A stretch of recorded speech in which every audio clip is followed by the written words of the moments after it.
Hello, James Corden. How are you? Very, very good, very good. Now, congratulations on the success of The Late Late Show. You're pretty much through your first anniversary. How are you feeling about it all right now? Good. Yeah, it's fun. I'm enjoying it very, very much. Yeah, I mean, it's a relief that people like it. But, yeah, we're having a nice time. When you first made the move, it was short notice, you had a new baby. How difficult was that decision to move over? Well, I mean, it was sort of one of those things where, it's daunting, the prospect of it, because my daughter was 7 weeks old and my son was 3. But the truth is, it sort of came from a place of like, well, when we know that it'll be tough to move, but once we get there, we'll all be together all of the time. Whereas my life before it was, I would have to go away and film things or, do different stuff in so many different places that I would have to leave them a lot. Whereas now I feel very fortunate to have a job where I get to be there with my family every day. Now, did it scare Americans when you first came in and you had your ideas of what you wanted The Late Late Show to be? Simple things like where you were going to put the band. How did the Americans react? Because I'm sure it would have shaken their world that you weren't doing it the way, quote unquote, it was meant to be done. Well, yeah, I guess so, but I didn't really know that at the time because I didn't grow up here. I never grew up with, watching David Letterman or Jay Leno or anything like that. So, our thing of like we bring all our guests out together at the same time is influenced by the Graham Norton Show at home, which is, I think one of the greatest chat shows that's ever been made. So mostly we thought, well, why would we just do it the same as every other show, And all we ever wanted to do was make a show that was big and bold, that would embrace the internet and would be visually exciting. We just didn't really want to make a podcast on the television every day, And, of course, one of the things you packed in your bag was carpool karaoke. But the first one, I'm sure, was the difficult one. You got to get that first person to say yes. It was Mariah Carey, and you only had a couple of days' notice. How do you get all that together?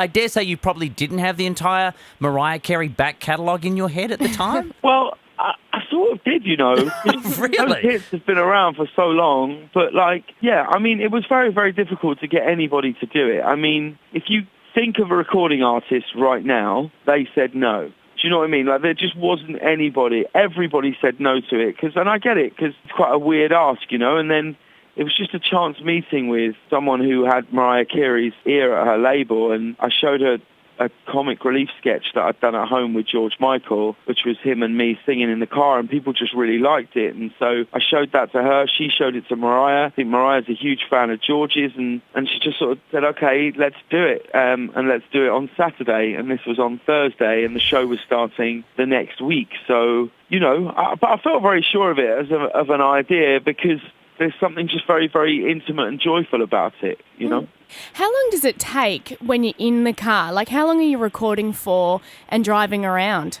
It varies, really. It varies as to quite how ambitious those carpools will be. I mean, the one we did with Stevie Wonder, we were kind of told very specifically that we only had an hour of Stevie's time, and so we'd been shooting for an hour. It was great, and I was just blown away by the whole thing, really. And then I said to him, this has been fantastic, and he said, what are you doing? We're not stopping now. We've got so many more hits to do.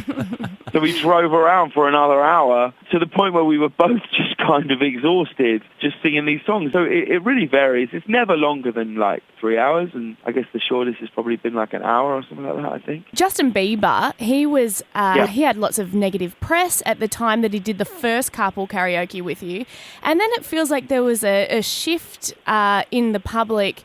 A lot of people saw him in a different light. Was that your intention, to show Bieber's other side? Well, it's our intention to try and have all our guests shine. Like, we just don't ever want to be a show that ever makes anybody look stupid or feel uncomfortable. And, I feel like, I don't know, with someone like Justin, he's I can't imagine what it's like to be that famous, that young, and to have that much on your shoulders. And the truth is, like, when people were sort of criticizing the things that he's done, I was like, there was nothing. Like, if I think back to what me and my mates were doing at that age, none of us were famous or millionaires, and we were like despicable. He wasn't doing anything that I think a regular 18 or 19-year-old isn't doing, across the country and across the world. And so I think as soon as people get in, or certainly like any sort of negative strains of like the press or whatever start to think that, well, this is who someone is, it's very difficult to get them to change their mind on that. And we just wanted to show him for who I found him to be, which is a very nice, very sweet, supremely talented young man. And what's great too is it's not just carpool karaoke. You've also got a lot of your studio elements that I think brings out a great side to your guests. You know, Cyndi Lauper's song about equal pay, the Anne Hathaway rap battle is...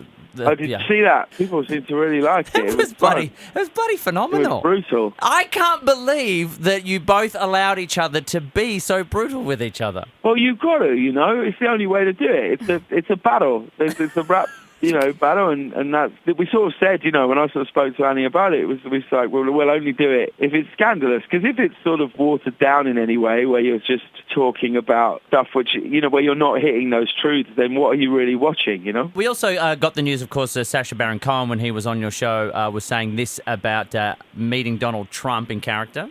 When you were doing the Ali G series, you interviewed Donald Trump like 13 years ago. I was the first person actually to realise that he's a dick.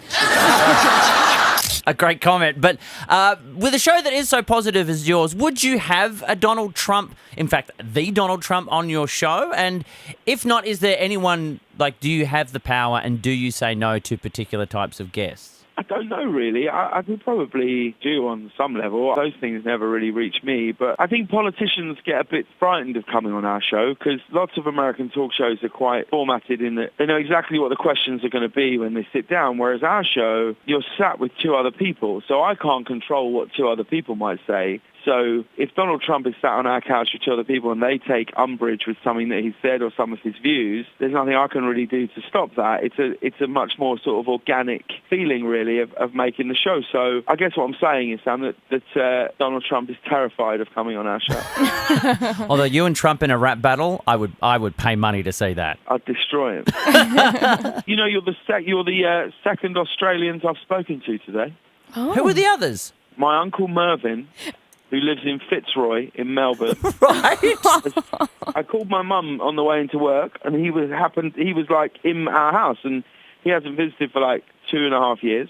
And check this out. He grew up in Plymouth in the UK, and he saw that Plymouth Argyle Football Club are in the League Two playoffs at Wembley Stadium. And he thought, I'm never going to see Plymouth play at Wembley Stadium ever again in my life if I don't go. So he's flown over to England, and he's going to watch that game, and then he's going to watch the Australia versus England friendly, both at Wembley, and he's flown for that very reason. Oh, wow. That is commitment. That's like 2 days on a plane. Yeah, he said like 12 hours into the plane journey, he thought, what am I doing? But then once he was sat on my mum's couch, he thought, well, this is just completely worth it. And what a great thing to do. I love it.